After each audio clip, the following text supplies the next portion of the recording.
Welcome to the 290 Mo podcast. I appreciate your time. If you could, introduce yourself for my viewers and listeners. I go by the name of White Noize. Y'all can follow me on Instagram at WHITE_NOIZE. I just dropped my third album recently titled Casual Noise. Y'all need to check that out. It's a great album. You're going to have so much fun listening to it. I promise you. For sure.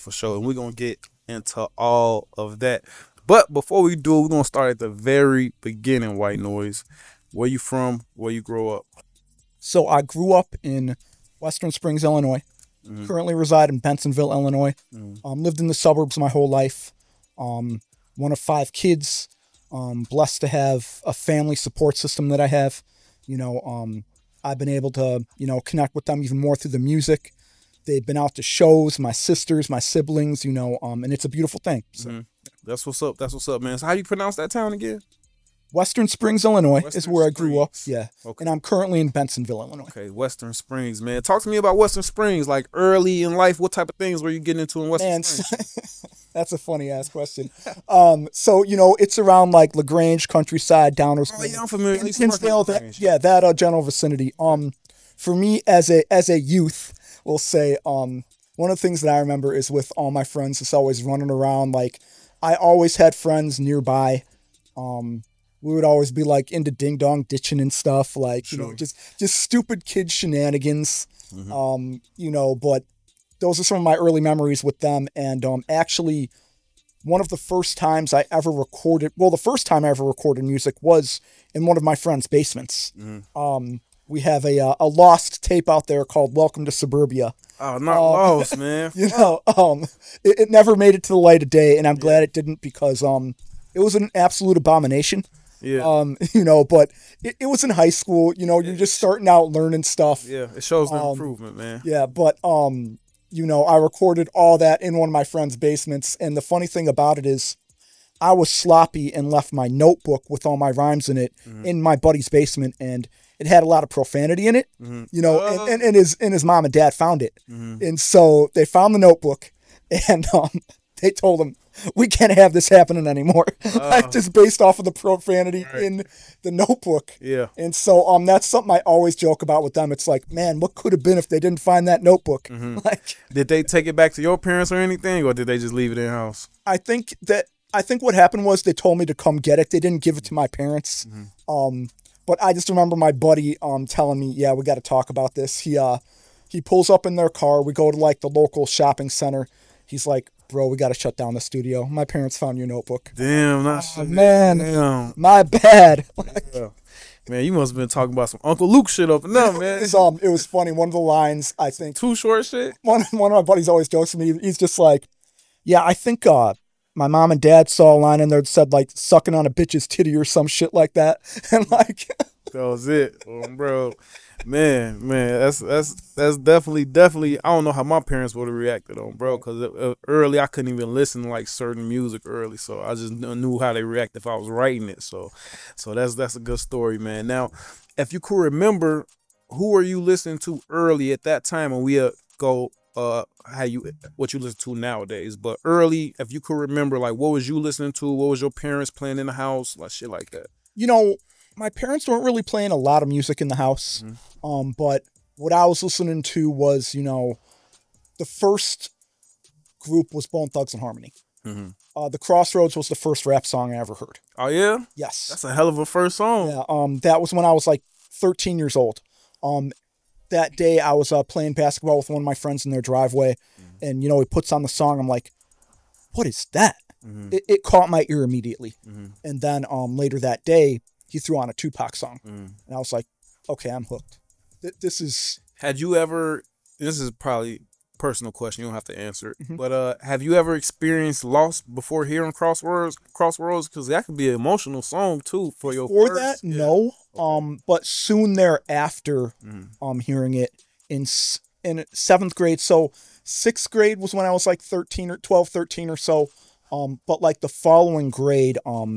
I had a friend who was unfortunately in a car accident, and he was a classmate of mine, really good dude, and obviously that song resonated with me. But what was soon thereafter was when obviously Biggie passed away and I'll Be Missing You dropped. Mm-hmm. And that song had more of a resonation with me than The Crossroads. I mean, they both did, but in that moment, they definitely connected given that my classmate had passed away. Mm-hmm.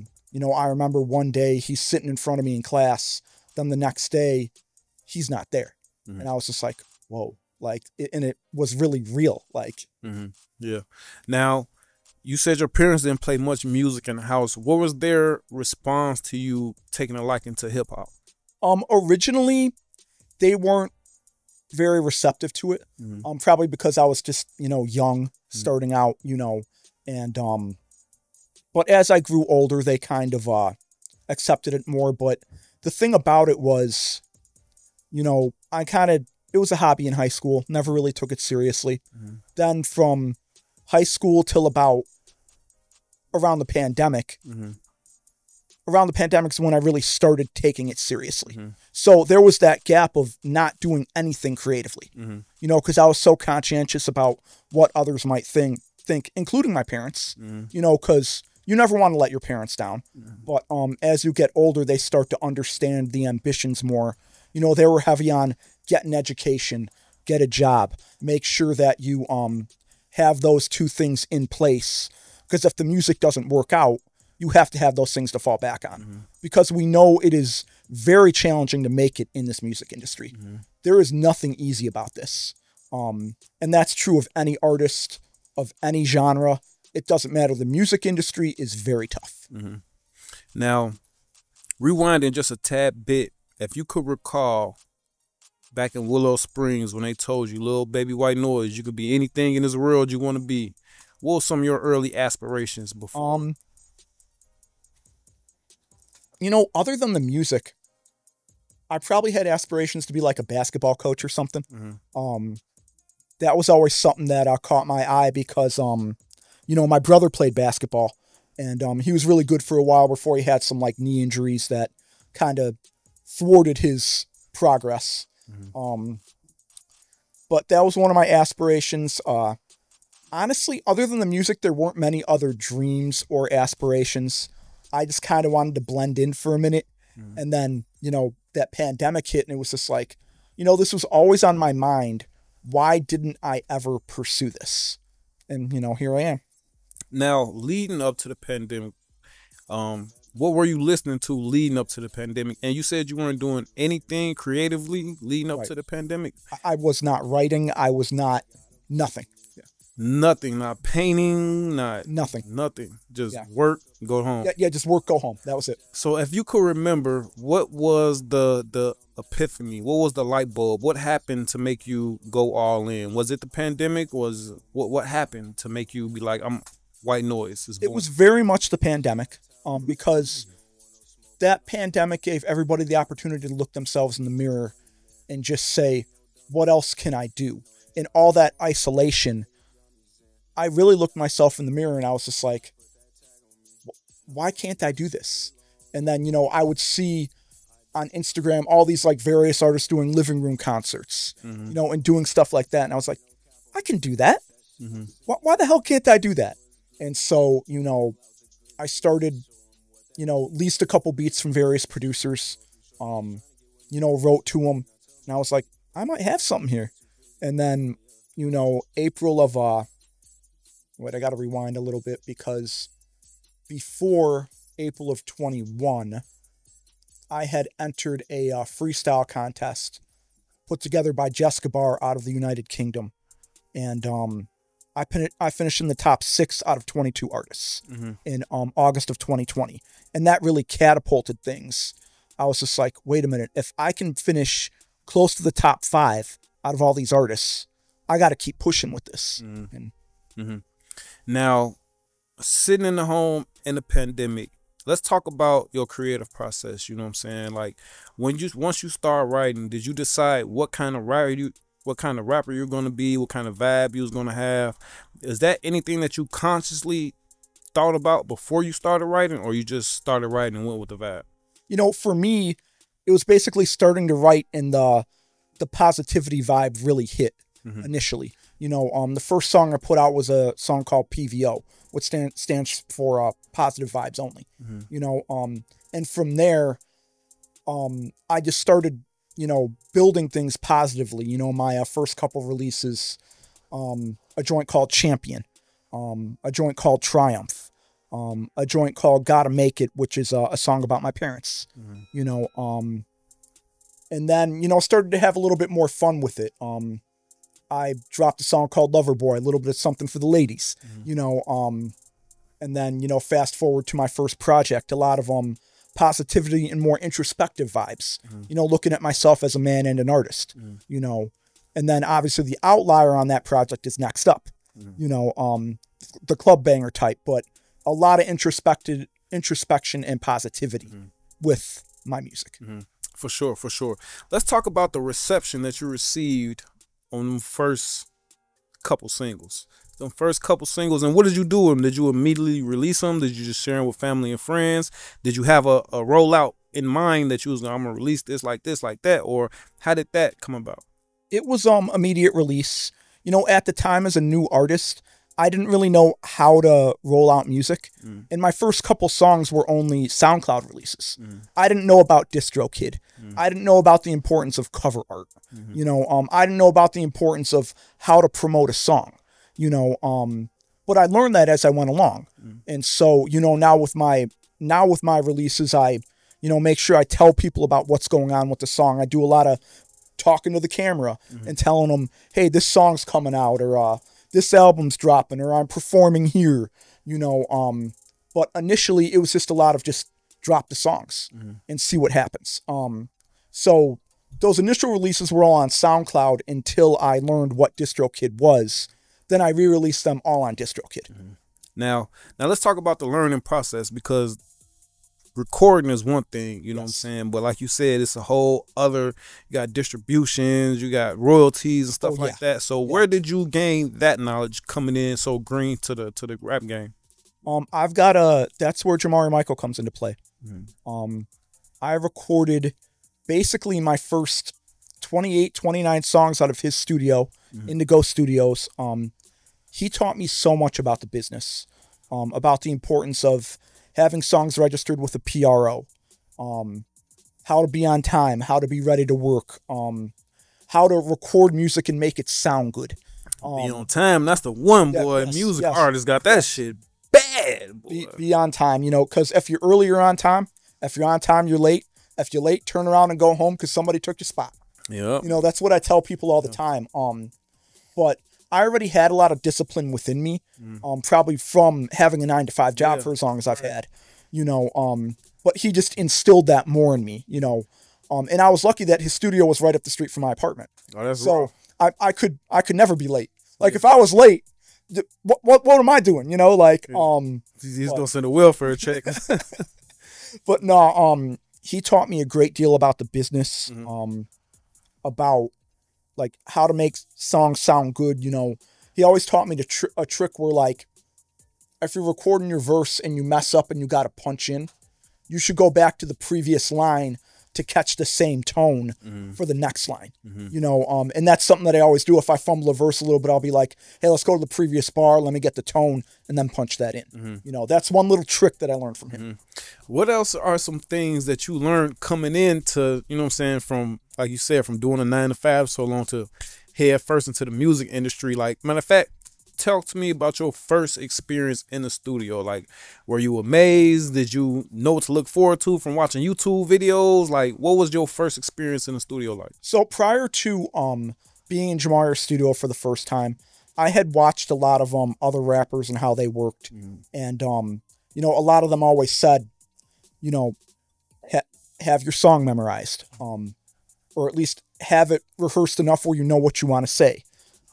Make sure you're on time. Don't short pay people, et cetera, et cetera. Make sure you invest in the process. And so that first session, I recorded one song, that song called Champion. I had it memorized because I wanted to show Jamari that I was ready to work, because I'd been watching him for a while as well. And I knew how seriously he took this craft and how much it means to him to be an artist, a producer, an engineer. He's a devoted father and husband. You know, so I learned a lot just by watching him. And so when I was in the studio with him for the first time, I was adamant that I have to make a good impression on this dude because I kind of knew that I wanted to continue working with him even before that session started. Because I was like, why wouldn't I? He's right up the street. I can build a catalog without having to like drive miles to go to a studio in the city Yeah, for sure. or wherever it is. You know, I have a resource right here. Like, get as much out of that as you can. Like, Now, also going back to your creative process, man, you was rattling off songs and you got the club vibes. You got one for the ladies. Was that intentional, or when you make music, it's just always what you feeling, and that's just what you was feeling at the time, or did you intentionally be like, I need one for the ladies, I need one for the club, I need one for the gas? How did that work out? so as far as the lady ones went, those were more intentional. But the other ones, it's kind of just the vibe I'm feeling and what the beat tells me to do. Like, you know, if I hear certain chords on a song or a certain melody or something, I'll be like, okay, I got to go introspective here. If I hear, you know, the bass really going crazy, like on Next Up, I'm like, okay, this is a club joint. Like, I really got to turn up with this one, or like with Bounce, or with, you know, Certified, or Let's Get It, or Stank on It, you know, all those like club vibes, you know, those sounds just resonated. And I was just like, oh yeah, I could hear these beats in a club. I just got to execute properly, you know. For sure, for sure. And still talking about the studio just a little bit more, what's it like when you're actually recording? Do you just lay the track down and leave? Do you talk to the producer or the engineer, like, can you make it sound like this, make it sound like that? Or how involved are you in the actual process after the bars have been laid down? So for the most part, I'm very much a one take guy. You know, I don't like to do multiple takes because then I overthink. Like if I fumble something and I got to start over again, I'm just like, oh man, I should have done this better. I should have done that better. Like if you do it in your first take, you're not thinking as much. You're just going, you know? And as far as the process with the engineer, I really just let them do what they do because I trust their processes.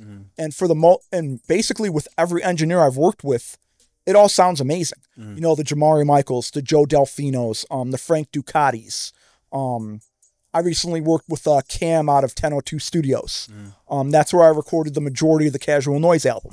You know, and all these engineers are amazing at what they do. So I just kind of record the vocals, let them do what they do. And then they'll play it for me and I'll just be like, yeah, I'll take it. It sounds really good. You know, your process is amazing, you know, so.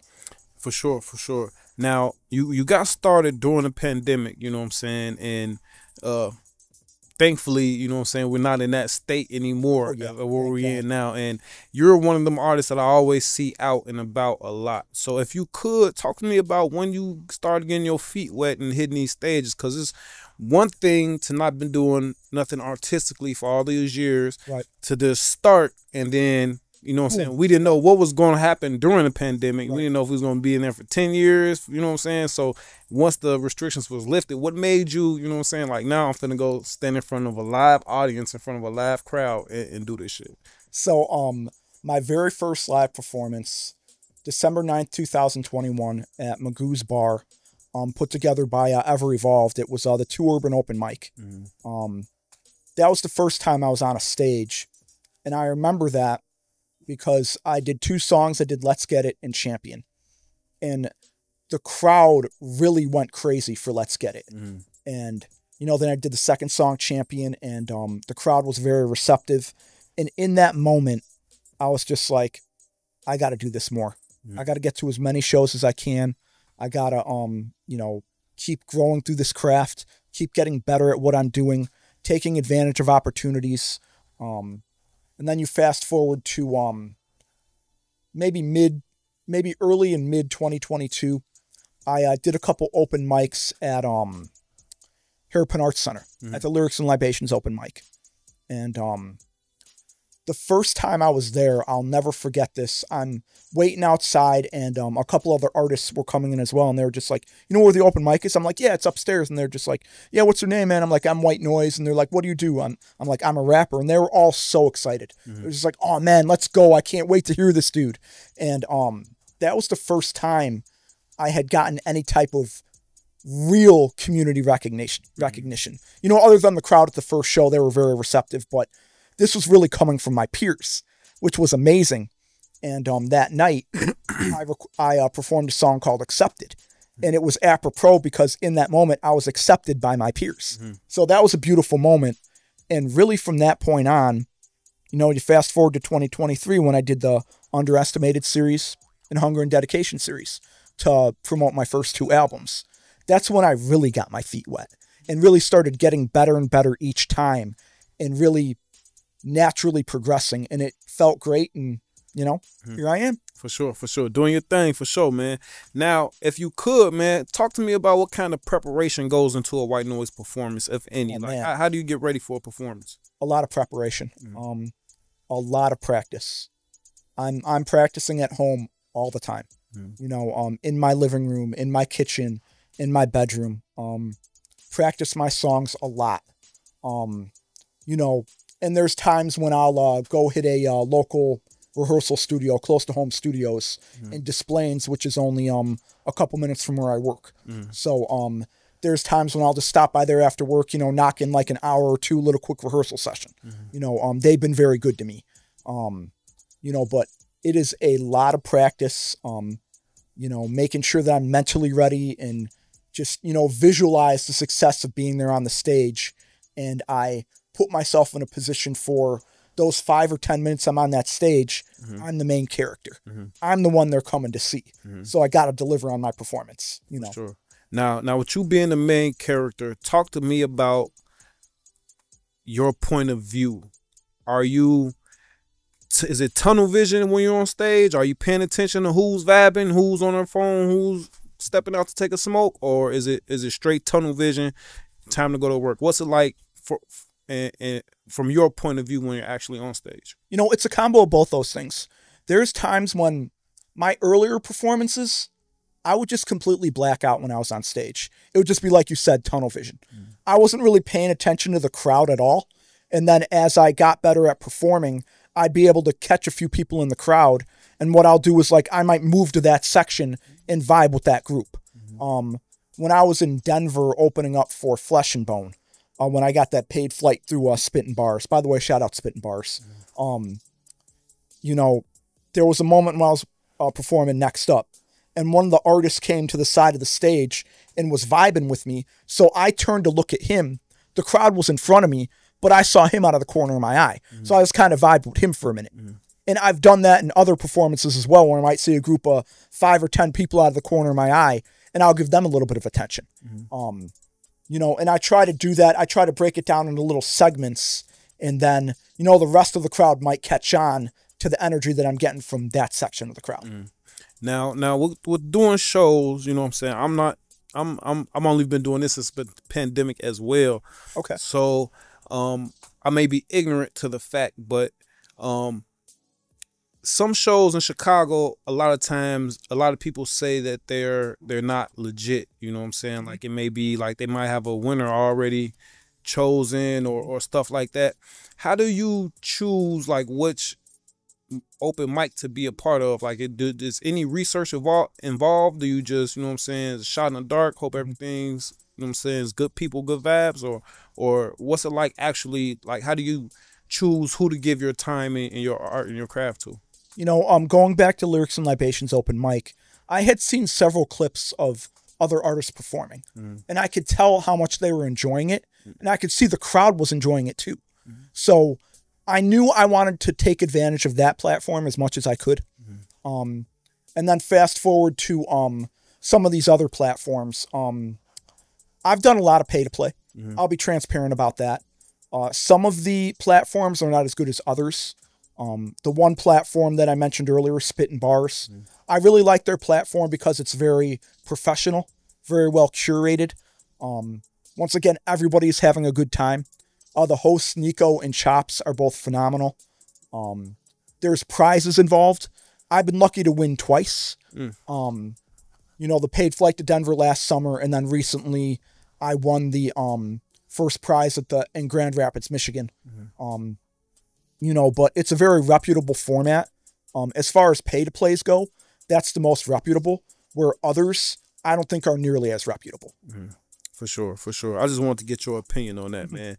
Now, another thing I want to get your opinion on, you know what I'm saying, is in every industry, in every field, every workplace, you got your cliques and you got your yada yadas. What has your experience been with your peers in this industry? What has your experience been playing this sport with your teammates, you know what I'm saying, in the rap game? You know, for me, as far as the community goes, everybody has been respectful of me, and my goal is to always be respectful back to anybody who gives me that respect and that energy. You know, I say on Certified, energy is funny, you get back what you attract.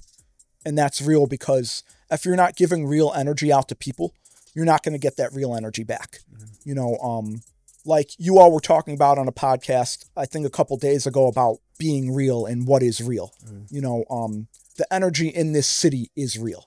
You know, there's just so much positivity about it. And of course there's going to be cliques. There's people who might vibe differently with other people. But for the most part with me, I don't have a clique, because my goal is to connect with everybody as much as possible. Obviously I have the people who I work with closely, but beyond that, I just want to be as supportive and positive to all my peers in this community. And I expect that back from them. For sure. That's dope. That's dope answer. Now, before we get into casual noise, yes, sir, you have to explain to the viewers and listeners, what is white noise? So, obviously that's my alias. White Noise. Who is White Noise? Excuse me. Who is White Noise? MC, poet, rapper, part-time philosopher, I guess, through some of my songs. I can be a little bit of a jokester with my music. That's where the alter ego Dark Daniel comes in. You know, so it's kind of White Noise at times is the more introspective side. Dark Daniel is the more kind of sinister, aggressive, more likely to tell you to go fuck yourself, more likely to say something that might get him in trouble, might ruffle some feathers, you know, whereas White Noise is that good dude. White Noise is almost the angel, and Dark Daniel kind of hinges on being that devil. You know, it's like that battle between two dudes, you know. Will Dark Daniel ever get his own project? Yeah, he definitely will. Okay, for sure. You know, I kind of have a working title for one. I might call it like The Chronicles of Dark Daniel, you know, and do really more sinister, heinous, but more funny stuff. You know, like Stank On It has that comedic stuff. Bounce is a little bit more serious. It's sort of like the Dark Daniel version of Next Up, you know, and on the Casual Noise project, Dark Daniel is heavily influenced on that project. For sure. That's dope. That's dope. Now, if you could remember, why did you choose the word noise instead of harmony or blissfulness? You know what I'm saying? Why go with noise? You know, because man, I want to make noise. You know, that's what this is all about. You know, you want to be in a position where you can impact somebody or make somebody react to what you're doing and saying. That's the art of being an MC. So as MCs, we want to make noise. You know, and that's the whole purpose behind it is, you know, get the crowd involved, get other people involved, get people online involved, supporting you, and in the comments section, whether it's, you know, positive or negative, you know, have them react to you and elicit some type of emotion from an audience.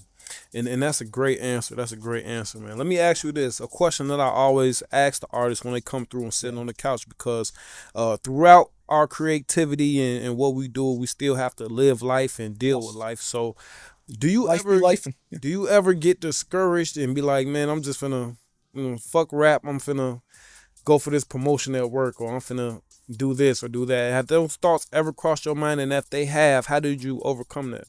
You know, there was a point last summer where, you know, kind of on the heels of Stank On It going viral, there was a lot of negativity originally involved with it. And, you know, I allowed that negativity to get inside my head. And there was a moment in time when I wanted to be like, fuck this. I don't want to do this shit anymore. This ain't fun anymore. I got all these people criticizing me. For what reason? What have I done to merit this? But then I realized that's just part of the process. You know, and had I decided to hang it up at that point, you know, I wouldn't be where I am right now. I would not have positively affected all these people that I positively affected. You know, had I quit when I said I wanted to, you know, I would have never gotten that paid flight to Denver to open up for Flesh and Bone. Because, you know, that was a week after, you know, my meltdown, my public meltdown. You know, so I'm glad that I never gave up and I never quit, because then I would not have connected to a lot of the people that I've connected to. And I'm blessed to be in this position. You know, I'm doing what I love to do, and you cannot put a price tag on that. Now, with that being said, man, overcoming what you've overcame, man, how do you keep the itch? You know what I'm saying? How do you stay excited? How do you stay excited for the next song, the next performance, the next studio session? Right. What excites you about what you do?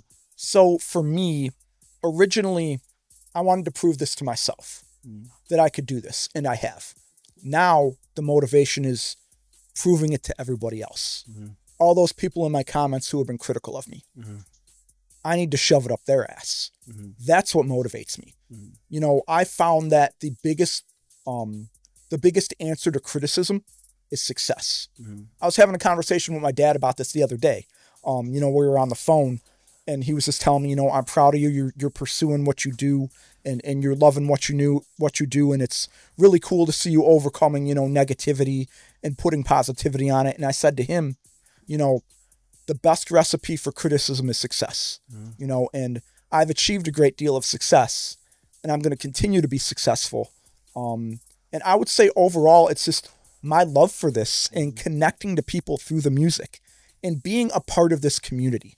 You cannot put a price tag on that. For sure. There is so much talent in this community that inspires me to get better each and every time out.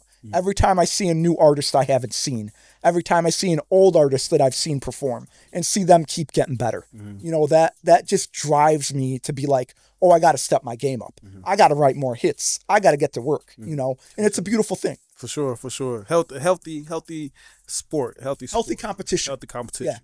Now, one thing that I do notice, you know what I'm saying, is that you do respond to internet trolls. Yes, I do.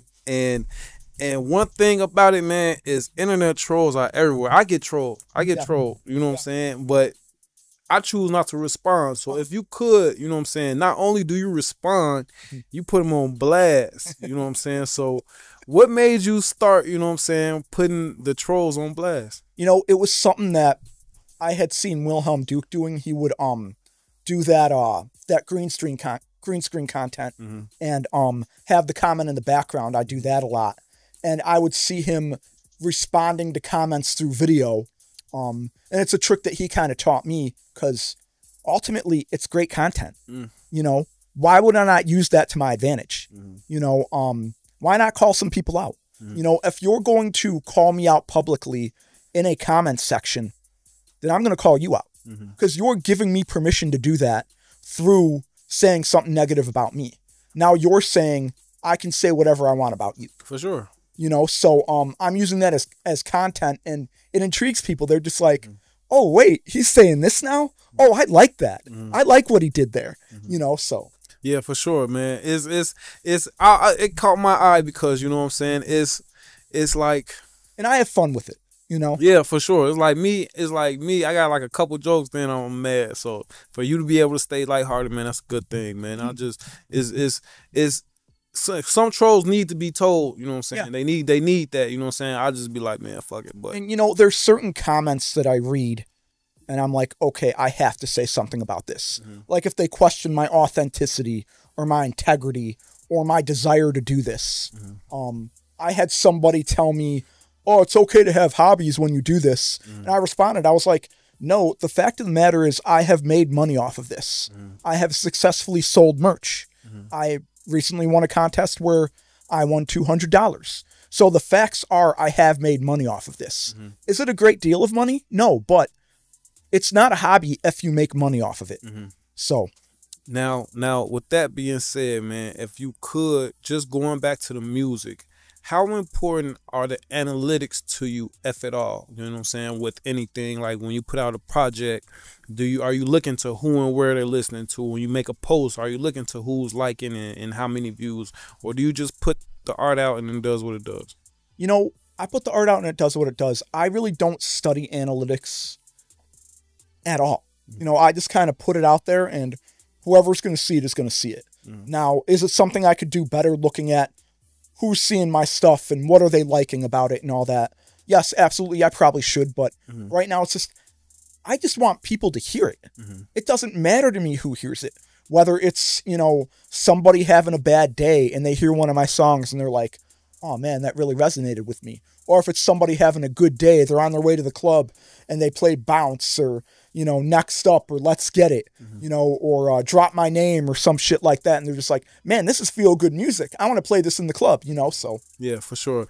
Now, still talking about the music, man. Talk to me about your connection with the UK, because like you said, one of your first times on to bless us was in a rap competition based out of the UK. Yes, so what's the connection, if any? Was it just somewhere that you clicked on early with the music? Like, how did you get the connections overseas? Yeah, so I can't remember if I discovered Jessica Bar first or Beats by Casual first, both from the UK. Jessica Bar is the one who ran that freestyle competition. And I connected through one of them. I can't remember which one though. And fast forwarding to Beats by Casual, I literally started following him because he had a cool name. I was just like, man, Beats by Casual, this is a cool dude. Clicked on his link and listened to his beats. I was like, you know, I could hear myself on these beats. Started leasing some of his beats, put out songs over his beats. And as time went on, that sound just kept getting better and better. And you fast forward to my third album, it is all produced by Casual. You know, and prior to that, he had produced like 80% of my catalog anyway. So I was just like, I still got a bunch of his beats. I'm going to make an album. So now, once you started creating this album, what made you think what made it the right time for an album? Like, why did we get Casual Noize now? What made it the right time? So on the heels of the dual virality, you know, through the Real first and then through Penguin Zero discovering me, I knew this year would be a good time to put out an album, put out a full body of work, because now I'm getting more attention from fans, not only through Instagram, but through YouTube. My YouTube subs skyrocketed because of Penguin Zero. So I knew, okay, I got to put out a project now because people are really paying attention. And so I want to give them a full body of work of what I'm doing. You know, on the heels of the Penguin Zero virality, I put out 2 singles in like February, Brighter Days and Every Day, because I wanted to drop something immediately, you know, to feed my fans a little bit. And then I started working on the album, and here it is. That's what's up, man. That's dope.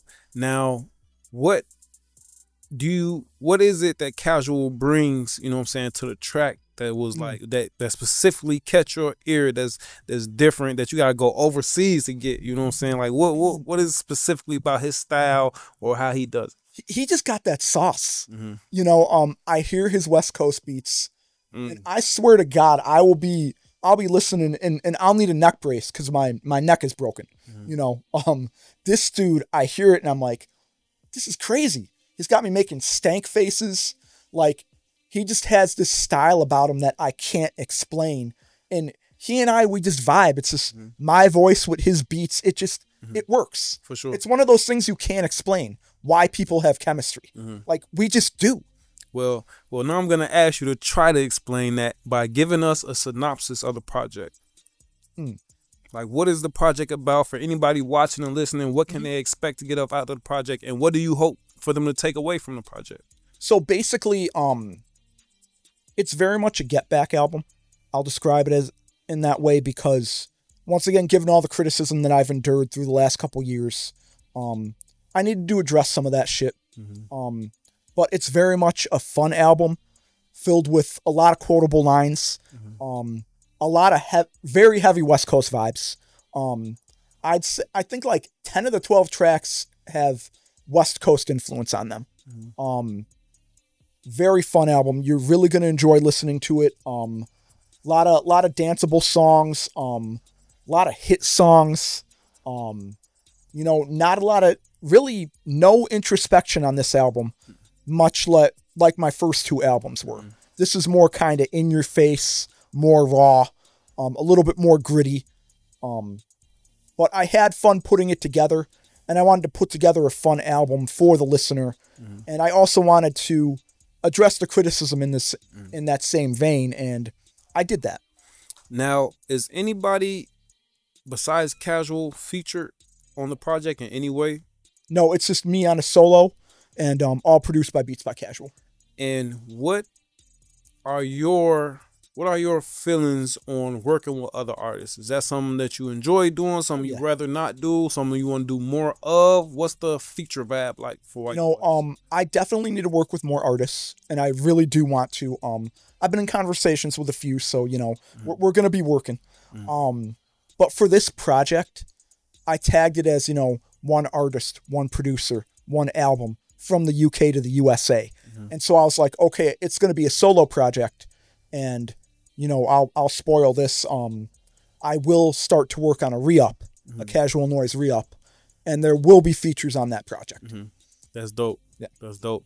Now, I got a few more questions before I let you get up out of here, man. Hell yeah. Now, with the state of hip-hop, you know what I'm saying, it's hugely subjective, man. If you could, just talk to us about what are you listening to right now? Let it be mainstream, underground, one of your peers. Like, what are you listening to right now besides Casual Noize? I've been bumping a little bit of Maya Storm. I love that joint, Tipsy. I love that joint. God, what's the joint? It's on the tip of my tongue. Do for Boston. That's my shit. Maya, that's an incredible song. You know that. So is Tipsy. I really listen to a lot of my boy Jamari Michael. I listen to a lot of Wilhelm Duke. And I'm going to be completely honest. I listen to a lot of my songs. I'm constantly listening to my music because it gives me the opportunity to really pick it apart and be like, okay, I could do this better. I could learn from this. And in the same process, it helps me to drill the song in my head so I always have it memorized. And so I'm ready for performances. Don't be scared to study your own shit. It's okay to listen to your own songs. Artists should do that more. You should be your biggest fan. And I am my biggest fan. And I have no problem admitting that. And every artist should feel that same way. Every artist should feel like they're the best at what they do.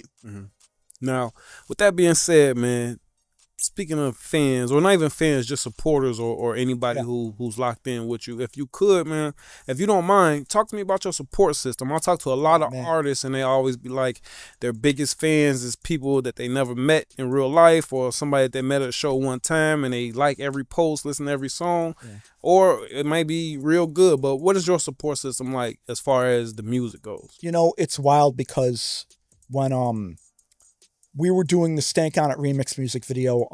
Melly Stars was in the video, and we were having a conversation about, a lot of my peers have become my fans, and that's an incredible feeling.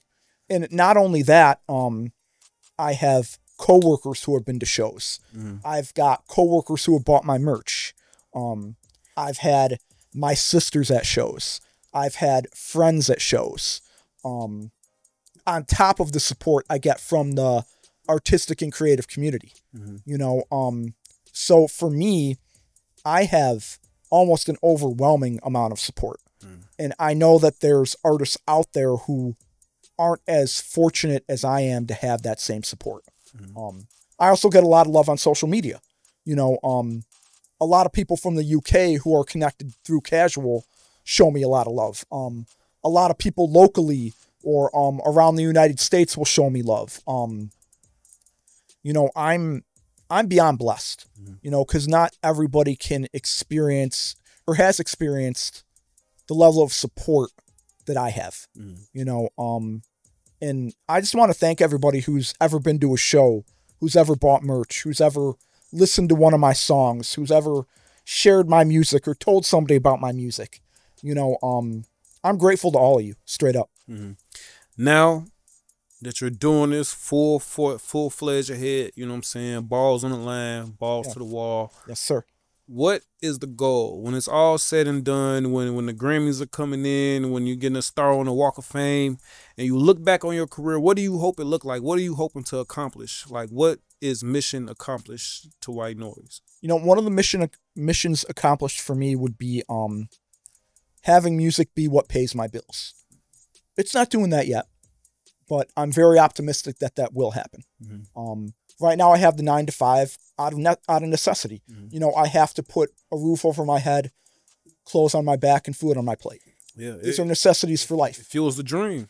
Right. You know, and as far as the future and whatever, I want my legacy to be someone who not only made great music, but someone who had a positive impact not only on myself, but those around me. Mm-hmm. You know, I had somebody come up to me at a show recently. I have a line on one of my songs where I say, "Watch your dirty mouth when you say I'm special needs. I'ma drop my pants, show your girl what special means." And that's in response to some people online who have made the assumption that I have special needs, when that's not the case. You know, I do have a slight learning disability, mm-hmm. but it's not to the level of somebody that, say, has autism or cerebral palsy or any of those other mental conditions that somebody might have. And I had somebody at the show after my set come up to me and say, my son has special needs. He wants to be a rapper. And I'm going to show him the video of you rapping. Mm-hmm. He has autism. And I was like, wow. So does my son. My son has autism as well. Damn. And, you know, I was taken aback in that moment. Because I was like, wait, I'm having this type of impact on somebody? Mm-hmm. Like, it's like, wow. Mm-hmm. I didn't know I could do that.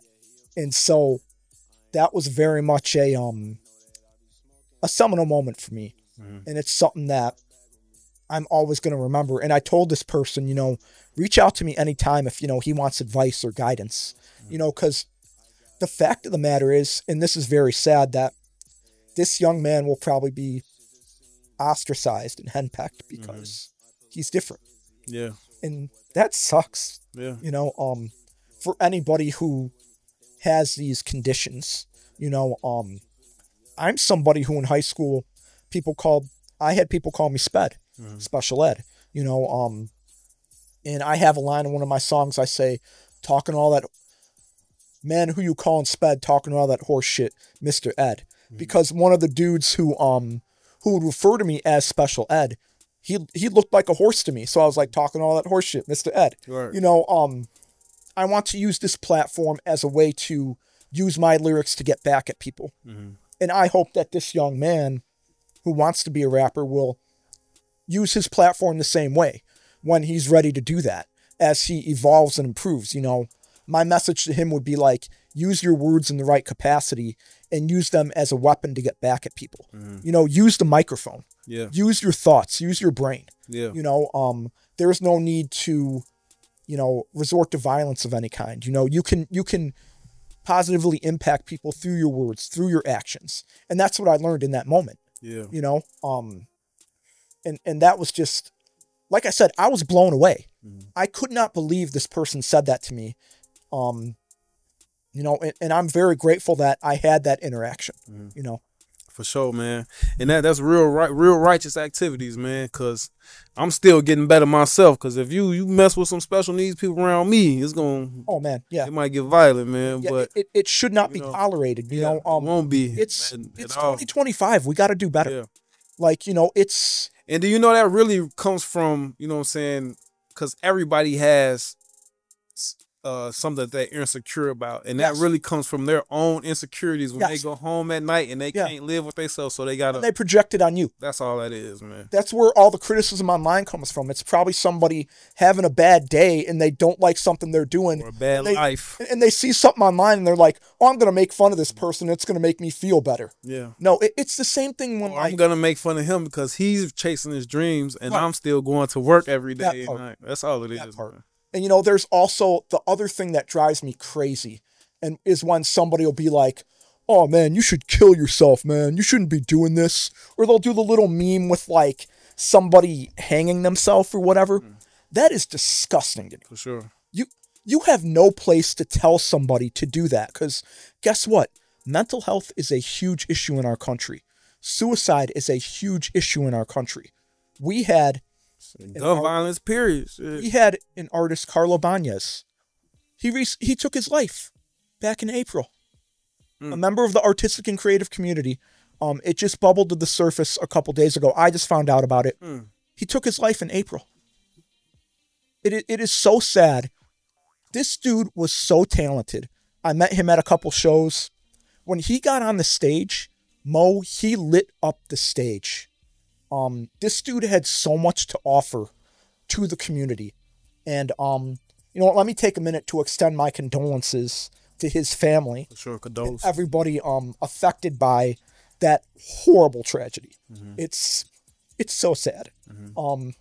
But when I see people doing this shit online in the memes, it's like, how are you going to do that when mental health is something that plagues our country, in our society, when suicide plagues our, you know, like, why? It's everything so desensitized. Now I kind of brought up on one of my shows, like with the Charlie Kirk situation, like even if you don't believe, everybody should have a right to believe what they want to believe and say what they want to say, and not have to worry about getting shot from a mile away. Like that's not right for anybody. You know what I'm saying? You know, like, it's okay to disagree with somebody. It's okay 100% of the time. That's gonna happen, but don't take it to the level where somebody is getting hurt or somebody is getting killed. For sure. You know, you and me may not see eye to eye on everything all the time, and that's okay. Or be man enough to have the conversation. Right. Like you don't know how man that is, just to be able to go to another person and have that conversation. How brave that is. Right. You know what I'm saying? Right. And you shooting somebody from a mile away like that shit, the way people were celebrating and still celebrating, it makes me sick, to be honest with you. How are you going to celebrate somebody dying? Somebody with kids, his kids saw that and is going to see that. That's and I get it. He said some things that shouldn't be said. It doesn't matter. You should be able to say whatever you want to say, right, wrong, or indifferent. Right. Some people worship the devil. They ain't got Right. You know what I'm saying? So, but you know what you can do? Scroll past it. I say crazy stuff. I know people that say crazy stuff, and I would hate for somebody to shoot me from a mile away. You know what I'm saying? I don't got no chance to fight. Like that's sick. It's weird, and the people that celebrate that stuff is sick. You know, that's another thing that drives me crazy about social media is, you know, rather than typing something negative or hateful, if you don't like what you see, just scroll past it. You have that option. You don't have to say something negative. Just, okay, I didn't like it. I'm just going to scroll right past it and move on to the next post. Or, you know, I'm not even going to waste my energy on it. Like, if there's things on social media that I see that I don't like, scroll right past. I'm not going to put that negative energy out there because then that can come back on me. It will come back. Energy is funny. You get back what you attract. Like, for sure. Yep, man. Well, I knew this was going to be a great episode, man. We had a great conversation, man. I think this is gonna make it to come out real quick, man. You know what I'm saying? For sure, man. So before you go, man, real quick, let's just talk about, for anybody who may be watching or listening and seeing you for the first time, what's out right now? What projects should they go check out to get the best vibe of you? What would you recommend them to check out? Where can they find you? All that good shit. So you can find me right here, right now. For sure. Yeah. Well, it's not live, so if you come here right here, right now, I might be asleep or something, but, you know. No, but you can find me on social media, Instagram, WHITE_NOIZE and the number 1. You can find me on YouTube, WHITENOIZE 387. That's my YouTube channel. As far as projects, I have 3 albums out. My first album was titled Underestimated. I released it in November of 2022. My second album was titled Hunger and Dedication. I released that in October of 2023. And my most recent project dropped on August 15th of this year, titled Casual Noize. All produced by Beats by Casual. Y'all should check out my entire catalog. You're going to find something you like. I guarantee you. I have I think 49 songs out on all streaming platforms. I also have merch available for those who would like to make a purchase. Let me show y'all what I got here. We got, first, We got hoodies. These hoodies are $30 each. You can reach out to me on Instagram, or you can hit me up on email. That's whitenoise1@yahoo.com, spelled WHITENOIZE, the number 1 @yahoo.com. To place merch orders, we got hoodies. As I'm bumping into the mic, pardon me, folks. We got t-shirts. The t-shirts are $20 each. So you see these right here. And not only that, we got beanies available as well. These are $20 each. We got them in black and in gray right now. If you'd like to pre-order something, you can hit me up anytime on my email address or on Instagram. I'll be glad to help you out. If you're emailing me, in the subject line, just type the word merch so I'll know what it's about. And just overall, I just want to say thank you to everybody who has, once again, ever supported anything I've done. I have a show tomorrow night, September 19th in Milwaukee at the Passion Park Fest. On September 26th, I will be at the Waken Bakery in Logan Square selling merch in support of R&B and THC. There's going to be a lot of great acts there that night. It's an open mic, and I'll be selling merch. So, as usual, I have a lot of great stuff going on. I'm extremely proud to be in the position that I'm in. Thank you to everybody in this incredible community. Shout out all the incredible artists. I love all of you. And obviously, in light of Carlo Banez and his tragic passing, it's important that we all stick together and lean on each other. And I want to extend an olive branch to any artist who may ever need to talk about anything at any time. I want to lend that support to you. God blessed me with a set of non-judgmental ears. So I love all of you. And thank you all for the support. And, keep pursuing your dreams. I love you all, man. For sure, for sure. And that was another classic episode, man. I definitely appreciate your time. Enjoy the rest of your evening. Thank you In too, a man. minute, gang.